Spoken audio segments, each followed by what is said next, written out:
Welcome to Teaching Truth. David Cameron's Director of Policy and Communications, Craig Oliver, was in the room during every key moment of the EU referendum, the biggest political event in the United Kingdom since World War II. Craig Oliver worked with all the key players, including David Cameron, the then Prime Minister himself, George Osborne, Barack Obama, Angela Merkel, Jeremy Corbyn, Boris Johnson, Michael Gove, Theresa May, and last but by no means least, Peter Mandelson. Unleashing Demons, the book, is a revealing and enthralling read based on his extensive notes, detailing everything from the decision to call the referendum to the subsequent civil war in the Conservative Party and the aftermath of the shocking result. Unleashing Demons. In our reflections this week, we don't want to look at the demons unleashed in relation to Brexit, based on what Craig Oliver wrote in Parliament. But we do want to look at the demons unleashed in relation to Babylon, based on what the Apostle John saw on Patmos. Demons that were unleashed, that made for a so-called church that was so unchristlike, it was defined as being the Harlot church. The Harlot church. And in our opening reflection today, we want to look at the description of the Harlot church as we have it in Revelation 17. I invite you to have your Bible open at Revelation 17.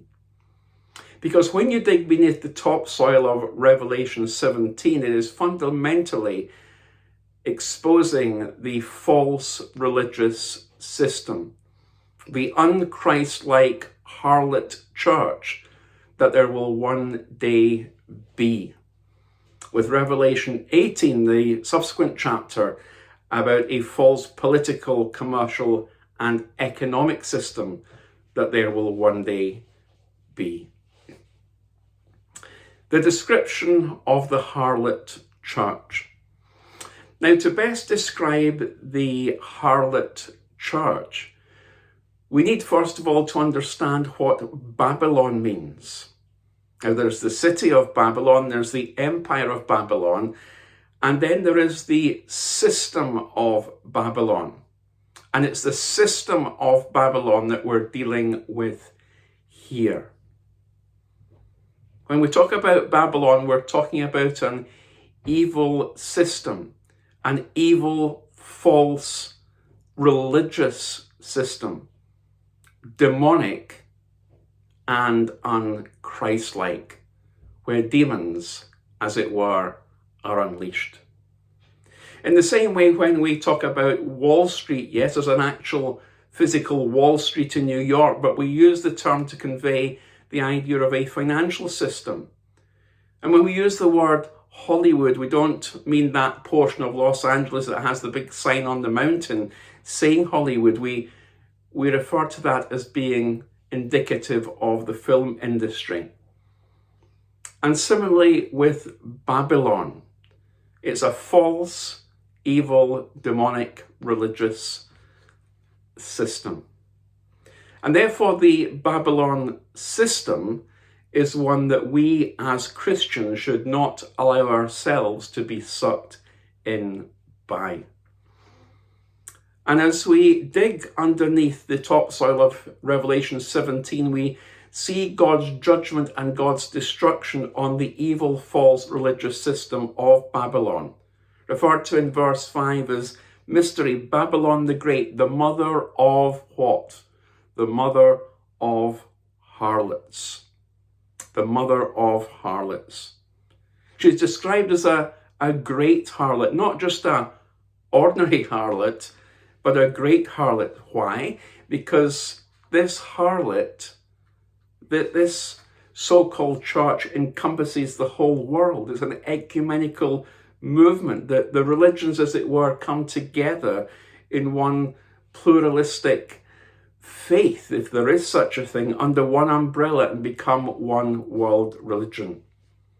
And with this great harlot, we read in verse 2, the kings of the earth committed fornication. Fornication is spiritual adultery or spiritual infidelity.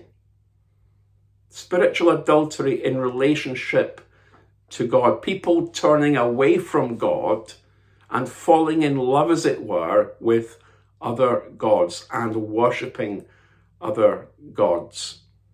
We read in the passage that the inhabitants of the earth were made drunk with the wine of her fornication.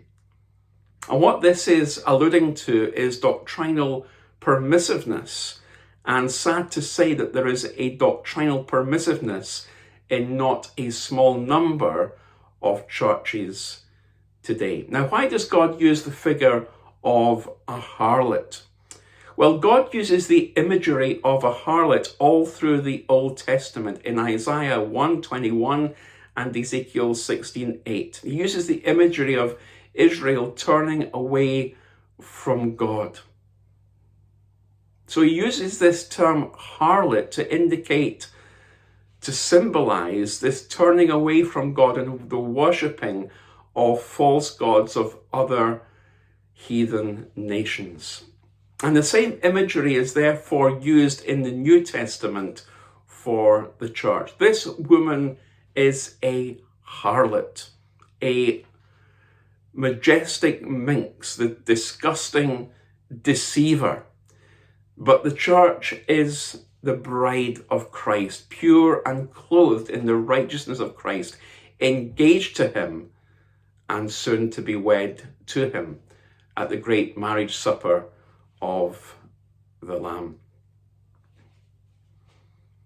Let me just say this as we conclude the description of the harlot church today, that Satan's number one tactic has always been not to fight against the church, but to infiltrate the church, to slither into it like a snake, a disgusting deceiver, a so-called majestic minx, a horrible harlot, to destroy the unity of the church. Satan perverts the gospel. He is an unleashed demon. He is an unleashed demon. The harlot church has the DNA of Babylon all over it and all through it. Confusion and compromise.